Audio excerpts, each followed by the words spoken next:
All right, so we are going to actually create our first script. Now, when I say script, that's just a fancy word that means code. Okay, it's just programming, it's just code. Essentially, a script is a chunk of code that you can put on objects in your scene, and the script gives an object new functionality, gives it some kind of processes it can do, it teaches it how to do things. It basically says, here, I'm giving you another set of functionality and capabilities. So let's go and make our first script. Now, a script is an asset.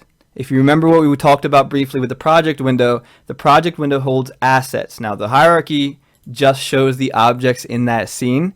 Now, an asset is a file that can be used to duplicate several times in a scene. It's a base file that you use as building blocks to create your scene. Okay? So let's go ahead and make a script. So we're going to go down to a project window. We're going to hit create. And up here at the very top, you're going to see two different kinds of scripts, C# script and JavaScript. Now, we're not going to use JavaScript. I believe JavaScript is being phased out by Unity. I prefer C# for many reasons I won't go into. It'll just confuse you if I go into it, but just kind of trust me for what we're doing for now at least. We want to look at C#, all right? So we're going to make a C# script. Now, it'll give you an option to change the name. Just leave the name alone. Don't touch it. If you do touch it, it could cause some issues later, and we'll get into renaming stuff.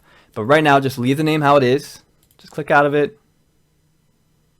You should have this asset here. So give it a minute. Make sure there's no little loading bar down here. And we are going to go ahead and double click this asset. We're going to double click this script that we just created. Now, I am using Visual Studio 2017. You might be using MonoDevelop depending on what version you're using. If you're on an older computer, I'm not really sure what you'd be using, but I'm going to be using Visual Studio. It's basically the same as is on MonoDevelop. I choose to use Visual Studio just because MonoDevelop was having some crashing issues for me.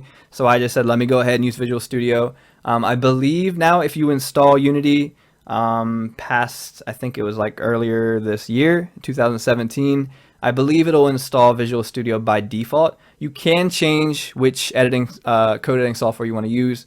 Visual Studio is now the default, and that's what I'm using. So we'll just give it a second to load up. It might take a little while because it has to prepare the whole solution and all that. It shouldn't take this long after the first initial boot up. All right. Now, this is what you will see when you start a new script, when you open up a new script. And I know it's scary. I know it's intimidating. Please don't be scared of it. Please don't be intimidated. I understand what you're feeling right now. Even after coding for a decade or so, if I open up a new coding language or a new IDE or something like that, I get scared too. I look at it and I'm like, oh man, this is kind of intimidating. It's very overwhelming. So I understand what you're going through. Just breathe, take a minute. You're going to be fine. I'm going to walk over all this with you. We're not going to really do any coding for this lesson, but what we're going to do is go over each of the little sections here because it's going to make it a lot more digestible for you if I break this down to smaller sections. Because right now, it probably just looks like a big blocky mess to you. It looks like just a big one monster to you. So I'm going to break this down and help you understand each separate part a little more. Okay. Now this section up here, this is where we keep our namespaces. You're not going to be messing with these. We might not even mess with these at all in our lessons. We'll see how it goes. But don't worry about this section. Don't touch it. Don't delete something. Don't mess with it. All right. A brief overview of what this is, what a namespace is. It essentially gives your script more capability and functionality.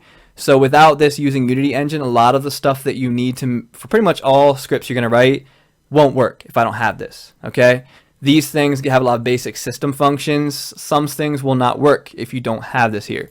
So we're just going to leave these here. You can add new ones later if you need to, but for now we don't need to. So we're just going to section this off. And what we're going to do is we're going to come here, we're going to hit enter to put a blank space up here. And I want you to type 2 forward slashes. You'll notice when you did that, they turn green. You might also notice there's some forward slashes down here. This is what we call a comment. And a comment is a very, very important concept in code. It's a way to write essentially notes for yourself or other developers you're working with. It's a way to write something out without the computer trying to run it as code. Because if I just wrote out an English sentence like this, or like this, the computer's not going to know what to do with it. That's not a piece of code that works. That's just an English sentence, okay? So you have to understand that a comment is just notes for yourself and other developers. It's a way to section things off and help you understand what a section of it's for. So it's parts of code that will not actually be run by the computer. It's just for human eyes. So let's go ahead and put some comments to kind of explain these sections to us. If you want, you're welcome to even make comment lines that are essentially divider lines. I actually do this in my code for a lot of sections. Let's go and do that. So what I did, I just put the 2 slashes, which makes anything after it a comment. It doesn't count as code. And I just put a bunch of dashes. All right. So I'm going to go ahead and subsection this off. I'm just going to highlight that, Control C to copy. I'm going to come down here, hit an extra space, Control V to paste. Now again, this doesn't actually do anything to the code. It's just for our human eyes to really understand this better and section it off better. So right here, this is a separate little section. If you want, you could write in a little comment header here to explain what this is. I'm just going to say namespaces. And remember, you have to put the double slashes on every new line you write that you want to be a comment. You can't just write it like this. Okay, that's going to give you errors. You also don't have to put this little blank space I put between the slashes and the word you're typing. I just choose that. I know a lot of people choose that. You could put it just like this. That's fine. I just like to have that visual space. And write yourself out a little header. Don't just copy my comment word for word. It'll be really good for you to learn if you write a comment description that explains it in your own words. When you explain something in your own words, it really helps you understand it better. So I'm going to go ahead and write this in my words. I'm going to say namespaces, give the code new functionality, capabilities, and write out whatever other notes that came to your mind. Don't be afraid to put a bunch of notes here. Anything that comes to your mind, anything that sticks out to you that I am saying, please write it down as a comment. Treat this as notes for yourself as you're learning. All right. So this is the namespace section, and then what I want you to look at, there's another section down here. All right, right above this public class right here.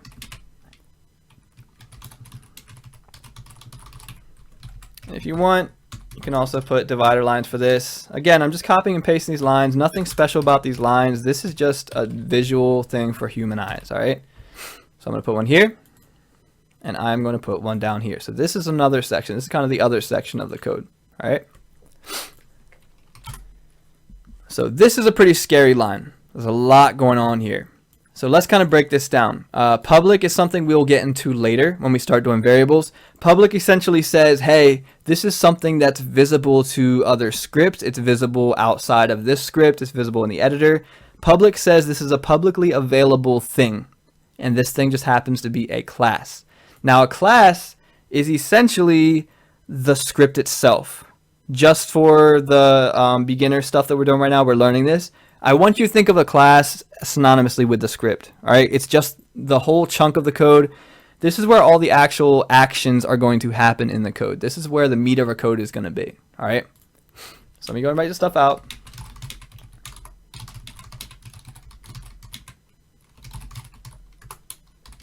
A class is the whole working part of the script. All right. Now this right here, this word might look familiar to you. If you go back into your Unity editor, you'll see that is what the default name for the script was, new behavior script. So that's a connection we'll get to in a minute. You will see the connection a little better when we start messing with this in a couple other lessons. For now, just leave that how it is. This is saying, hey, this is the name of the script. So let's write a little note for this. We'll just say new behavior script. If I can type correctly. All right, that's all it is, just the name of the script. This little thing right here, that's just kind of a thing that is there. All right. This part right here, this says, and this is an advanced concept we're not going to get to in these lessons, but if you just kind of want a brief synopsis of what it is, this says that this script inherits from something called Manu behavior. Manu behavior is kind of the encompassing code in the back end of Unity that has everything that you need for Unity specific things. So this basically says, hey, this script kind of by default contains capabilities to do a lot of the stuff or all the things that MonoBehavior can do. It's kind of like a namespace. Again, we're not going to get into this. Just keep this here. But again, it just says, hey, this has the capability to do everything it needs to within Unity. If you want, you can put a note for that.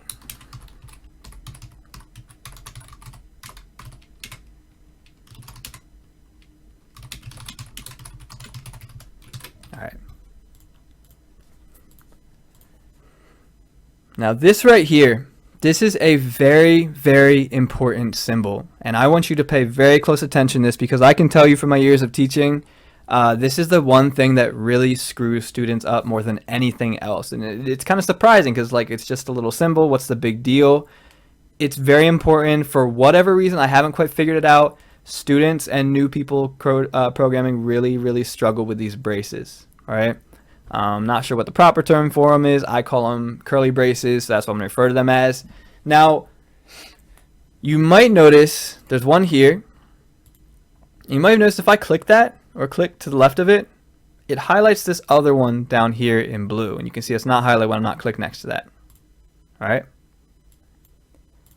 So what these braces do, these braces essentially contain something. They say, hey, this is this class called new behavior script, and these are the contents that make this new behavior script what it is. It says, hey, this is the start. All right, this is the beginning of this new behavior script class. And this is the end of the new behavior script class. And the important thing about these is for every beginning curly brace, you have to have a closing curly brace. This is so important, and this will screw up your whole code. If you don't do this correctly, and I've seen this a lot with students, and I've even made this mistake too. If you were, for example, to accidentally erase this closing brace, this one doesn't really have an ending brace, and your whole code will go out of whack. If you mess up one curly brace, you're going to get like 50 errors, and because it causes kind of like a trickle-down effect where the one error up here kind of makes everything else below it not make sense anymore to the code. If that makes a little bit of sense to you. It basically says, I don't know what anything below this is at this point, so it's going to give you a lot more errors than you actually have when it's just one symbol missing. So be careful with these. Please pay very close attention to them. And what I mean by this is if you were to erase one, make sure you're erasing the accompanying brace for it. If I have to erase this for some reason, I better make sure that I'm also erasing this one. And the same thing, when you add one, you better make sure you are adding the closing one. And I'll show you how to do that later. I'll show you some good rules of thumb for that later. But just understand that these curly braces,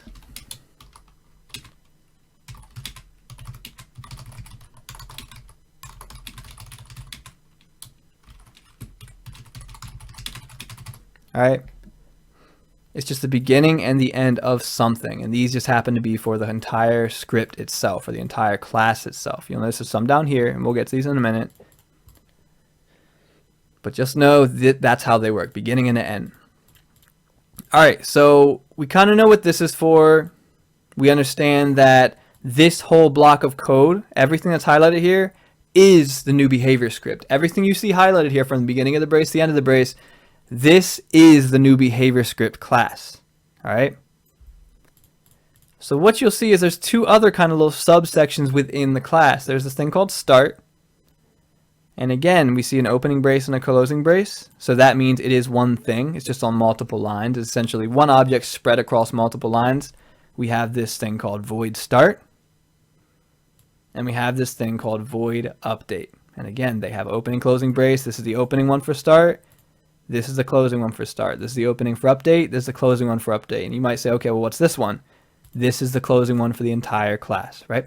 So these right here, these are functions, and we learned about that in the last lesson. We learned conceptually what a function was. It's basically one word or a short phrase that means a whole bunch of other stuff.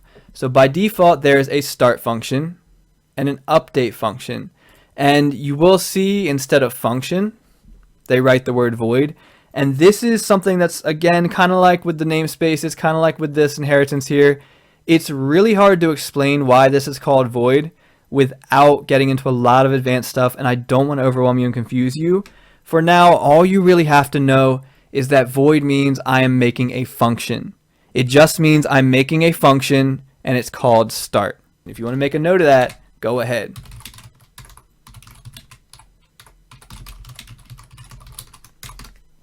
And remember the difference between making a function, creating it, and actually calling it. No functions are actually being called here technically. We're just making the functions. We're creating a function called start so the computer knows what to do when we tell it to start.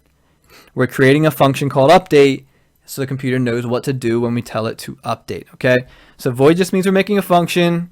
Start is just the name of the function.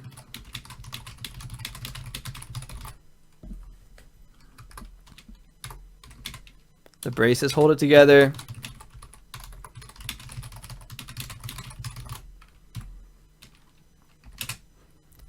And these little parentheses here, this is just something you're going to have to get used to writing. This is another example of something that's really hard to explain without going into heavy detail. So just accept them for what they are for now. Just accept that you have to put this open and close parentheses after the name of a function. All right, so let's write a little note for that.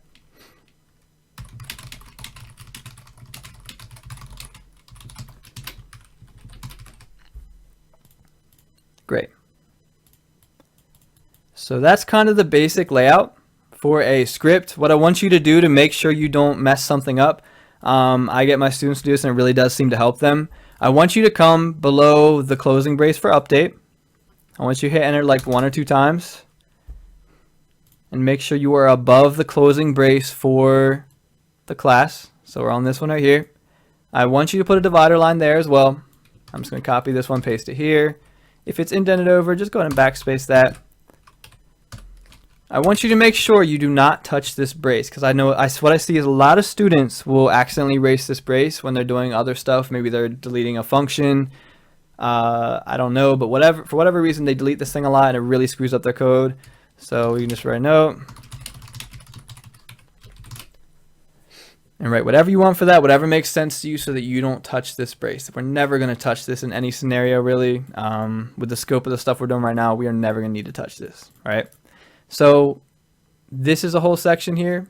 This whole thing is the script.